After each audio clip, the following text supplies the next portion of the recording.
Welcome back, everybody, to another deep dive. Today we're going back in time, a little bit back to the Great Depression. Oh, yeah. But we're going deeper than just the usual, the dates and the names. Right. We really want to figure out, like, how did a small group of people end up having such a huge impact on causing it? Yeah. And then how did the government react to that? Especially their control over things like gold really changed the way wealth was spread around. Yeah. It's a fascinating story, because I think it challenges some of those assumptions that we often have about economic crises. Yeah. Like that they're these unpredictable things or that they're just kind of inevitable acts of, God or something like that. Right. But when you look closer at something like the Great Depression, you really see the human element. Right. The choices that were made, the policies that got enacted, and the consequences that came from all of that. And we've got some great sources that really break it all down, like the whole scene before the crash, Yeah. the big players involved, and those long-term effects from how the government responded. One thing that really stood out to me was this idea that the Roaring '20s, Yeah. weren't all they were cracked up to be. Yeah, that's true. Like, it wasn't this time of, total prosperity for everyone. Right. There was definitely growth and there was like this feeling of optimism in the air. Right. But a lot of it, if you look at it closely, it was concentrated among a very small group at the top. Yeah. You had this small percentage of the population holding this giant chunk of the wealth, and they were the ones, driving that speculative behavior in the stock market, creating this bubble that just wasn't sustainable. It's like building a house of cards. Yes, so It looks impressive from a distance, but then the slightest little thing comes along and knocks the whole thing over.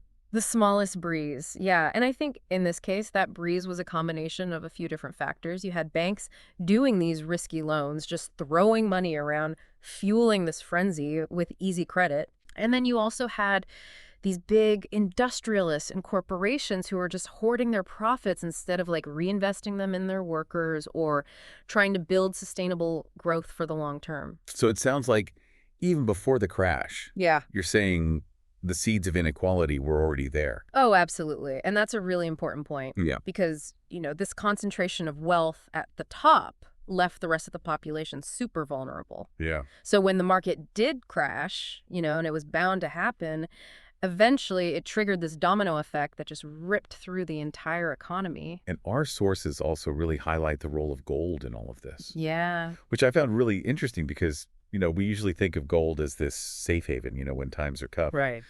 But it seems like during the Depression, it played a totally different role. Yeah, you're right. I mean, traditionally, people see gold as this hedge against uncertainty in the economy. Right. I mean, even if you look at more recent stuff, like back in early 2020, Yeah. when gold prices dipped with the stock market at first, but then they quickly recovered because people were looking for something stable, to hold on to. Yeah. But in the Great Depression, gold almost took on this different character. Right. It became a way for the government to exert control. And that's where President Roosevelt's Executive Order 6102 comes in, right? Exactly. The one where he forced everyone to sell their gold to the government.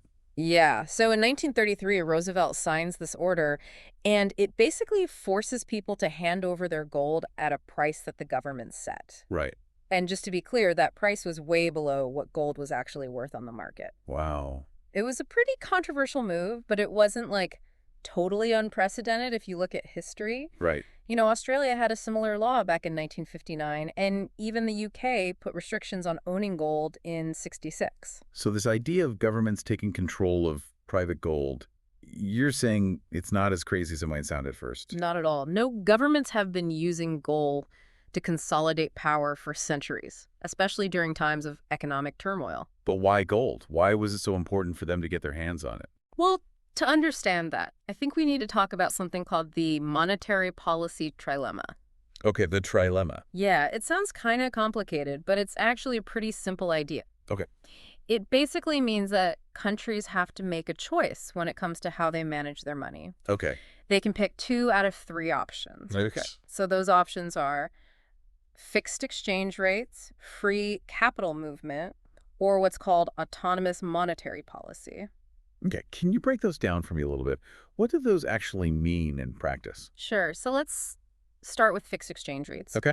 This is basically when you peg your currency to something stable like gold. Okay. You can think of it like anchoring your boat to a solid rock, It gives you stability, but it also limits how much you can move around. Right. Then you've got free capital movement, Yeah. which means that money can flow freely across borders, Right. like a river without any dams, Right. This can be great for things like investment and trade, but Right. it can also lead to a lot of volatility. And then finally, you've got autonomous monetary policy, Okay. which is where a country has the power to control its own interest rates and, most importantly, its ability to print money.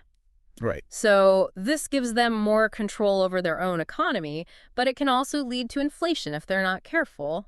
So it's like a balancing act. Exactly. You can't have all three. Gotcha. So in the 1930s, the U.S. was operating under the gold standard, just like a lot of other countries at the time, Right. which meant that they had those fixed exchange rates. Okay, so they were kind of stuck then. Yeah, they had that fixed exchange rate, and that really limited what they could do with their own monetary policy. Right. And that's where the gold confiscation comes in. Right. By taking gold out of the hands of private citizens and building up their own reserves, the government could basically ditch the gold standard and gain more control over their monetary policy. Okay, I see. It's like they freed themselves from one of the legs of that trilemma, and that gave them more flexibility to try and deal with the crisis. So they had more tools in the toolbox, so to speak. Exactly. But what happened next? How did this whole shift away from gold and towards government control of money affect everyday people?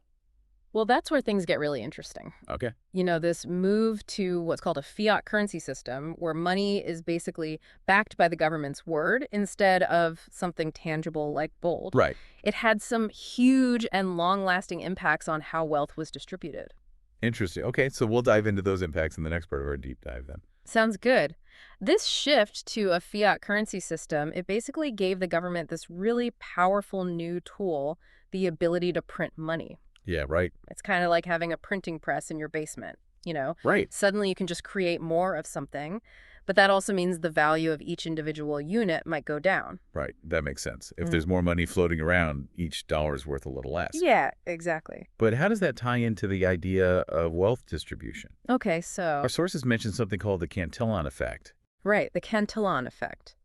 So this describes how when you introduce new money into an economy, it doesn't benefit everyone equally. Right. The people who are closest to the source of that new money, like banks and big corporations, they tend to benefit first. Okay. They can use this newly printed money to buy up assets before inflation really kicks in and drives up prices for everyone else. So the people further down the line end up with less purchasing power. Yeah, they're basically left holding the bag. So it's like a ripple effect. The closer you are to the center, the bigger the wave you ride. Yeah, that's a good analogy. And those further out barely feel a thing. Exactly. And during the Great Depression, this effect was even more pronounced because of what the government did. Okay, how so?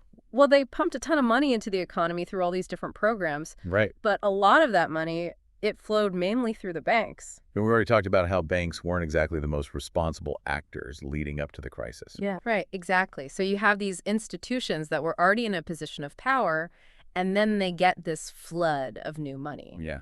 And instead of lending it out broadly to try and get the economy moving again, Right. they often used it to invest in assets that had crashed in value after the market tanked. Oh, wow. Things like stocks and real estate. So the very people who arguably helped cause the crisis were then in the best position to benefit from the recovery. Unfortunately, yeah, that's a big part of the story. Wow. As the economy slowly started to recover, the value of those assets went back up. Right. And that made those who had access to that early wave of new money even richer. Right. It's a classic case of the rich getting richer, Yeah. while the people who lost everything in the crash are just trying to make ends meet. It sounds like this whole episode is really a story about power. Yeah, Who has it, who uses it, and who ultimately benefits from it. that's a really insightful point. And this story doesn't end with the Great Depression, does it? No, it doesn't. It feels like the decisions made back then really laid the foundation for our financial system today. Yeah, I think that's right. A system built on fiat currency, where the government has a lot of influence over how much our money is worth. And that can be a little unsettling when you really stop and think about it. Yeah, for sure. Our sources mention that this whole thing with gold confiscation set a precedent for future government intervention in personal wealth. Right. I mean, yeah, are we at risk of something like that happening again? Well, it's important to remember that the world is a very different place now than it was back in the 1930s. Right.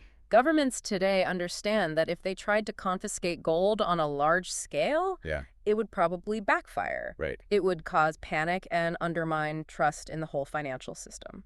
Yeah, that makes sense. But what about other forms of intervention? Okay. Are there examples of governments today trying to control personal wealth in other ways? Absolutely. Yeah. We see it in all sorts of ways, Like what? like capital controls restrictions on foreign exchange taxes on wealth, even things like negative interest rates. Wow. These policies are often put in place with good intentions, Wow. to stabilize the economy or try to curb inflation or promote social welfare. Right. But they do raise some important questions about the balance between individual financial autonomy Right. and the role of the state in managing the economy. So where does this leave us? What can we as individuals do to navigate this complex financial landscape where governments have so much power? That's the million-dollar question, isn't Yeah, it? it feels like it. And there are no easy answers, but I think awareness is a crucial first step. Well, We need to understand how the system works, right. recognize the potential risks and the unintended consequences of government policies, Yeah. and actively engage in discussions about how to create a financial future that's more equitable and resilient. So knowledge is power.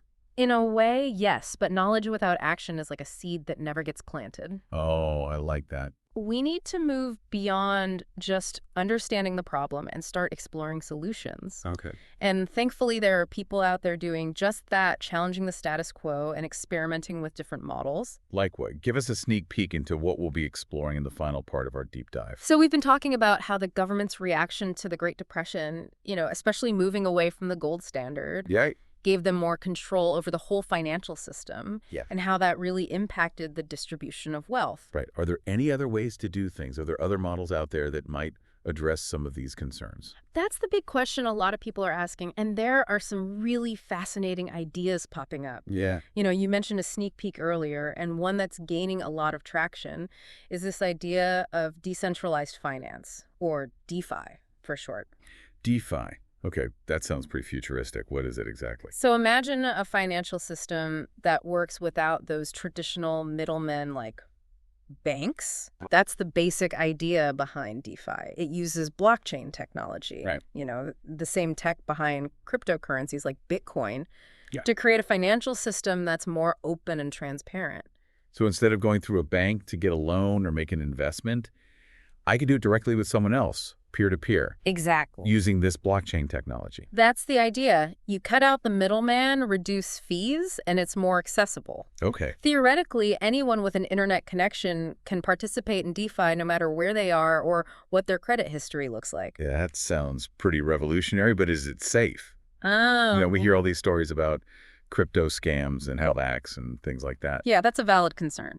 DeFi is still relatively new, Right. and there are definitely risks involved. Security is a huge focus. Right. And while that underlying blockchain technology is generally pretty secure, Right. the applications built on top of it can be vulnerable. So it's kind of like a Wild West out there in the DeFi world. In some ways, yeah. But it's also this space of incredible innovation and experimentation. Okay. People are constantly coming up with new tools and platforms, and the technology itself is evolving so quickly. Our sources also mentioned the possibility of going back to the gold standard. Right. How realistic is that? Well, there are definitely some economists and policymakers out there who think going back to the gold standard is a good idea. Okay. They believe it would force governments to be more fiscally responsible and help keep inflation under control.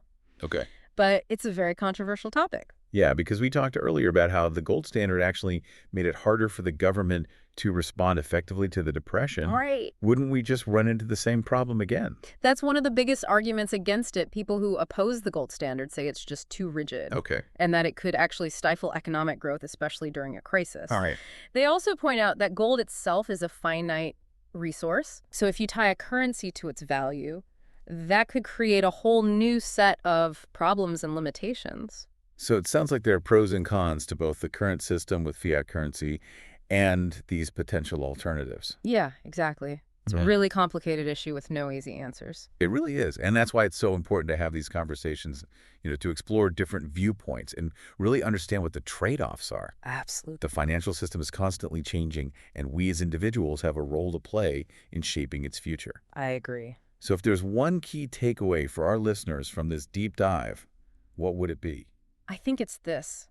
Don't just accept the current system without thinking critically about it. Oh, Question your assumptions, challenge the status quo, and be an active participant in creating the financial world you want to live in. right. Whether that's exploring alternative models like DeFi, Yeah. advocating for policy changes, or even just educating yourself about how the system works. Right. Your choices matter. Knowledge is power, and power should be in the hands of the people. Well said. I think that's a great note to end on. Yeah, I think so too. Thanks for joining us on this deep dive into the fascinating and often complex world of finance and history. It's been my pleasure. And to our listeners, keep asking questions, keep learning, and keep exploring. Until next time, happy diving.